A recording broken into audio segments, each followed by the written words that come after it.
Vendredi, le journaliste libanais Issam Abdallah a été tué lors d'une attaque israélienne dans le sud du Liban et 6 autres journalistes ont été blessés.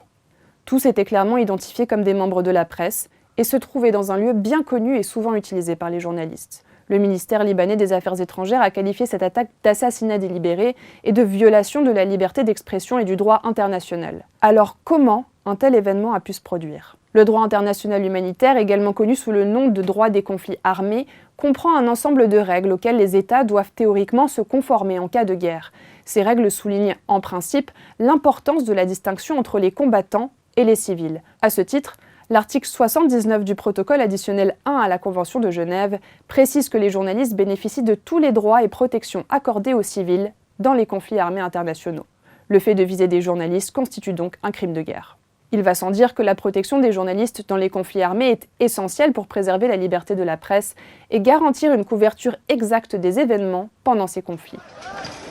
Toutefois, dans la pratique, ces derniers jours ont été exceptionnellement dangereux pour les reporters qui couvrent le conflit entre Israël et le Hamas, puisqu'au moins 7 journalistes ont perdu la vie dans les bombardements à Gaza. Si les journalistes sont bien conscients des risques qu'ils prennent lorsqu'ils couvrent une guerre et que rien ne prouve qu'ils aient été directement visés, Israël a une histoire compliquée avec la presse. Un événement notable est la mort tragique de la journaliste d'Al Jazeera, Shirin Abu Akleh, tuée en 2022 alors qu'elle portait un gilet pare-balles sur lequel figurait clairement la mention « presse ». Reporters sans frontières a établi qu'entre 2000 et 2022, au moins 30 journalistes, principalement d'origine palestinienne, ont perdu la vie à cause des tirs israéliens en Cisjordanie et dans la bande de Gaza. Cette sombre statistique place ces zones parmi les endroits les plus dangereux de la planète pour les journalistes.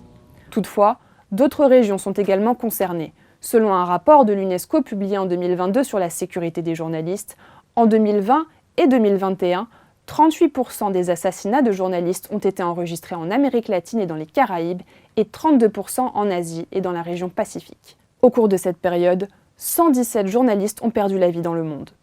Si l'année 2021 a connu une diminution du nombre d'assassinats, le nombre de femmes journalistes tuées a lui augmenté, passant de 6% à 11% en un an. Les données de l'UNESCO soulignent également l'absence d'espace sûr pour les journalistes, révélant qu'en 2021-2022, 78% de ces professionnels ont été tués en dehors de leur lieu de travail. Certains ont été délibérément assassinés, d'autres ont été kidnappés puis retrouvés morts, d'autres encore ont été tués sous les yeux de leur famille. Bien que les journalistes soient parfaitement conscients des risques qu'ils encourent lorsqu'ils traitent des sujets sensibles, l'une des menaces les plus périlleuses auxquelles ils sont confrontés est le ciblage délibéré. À l'ère de l'information, on ne saurait trop insister sur l'importance d'une couverture médiatique précise et impartiale, en particulier dans le contexte des conflits armés, car celle-ci peut influencer la trajectoire de ces conflits directement ou via l'opinion publique.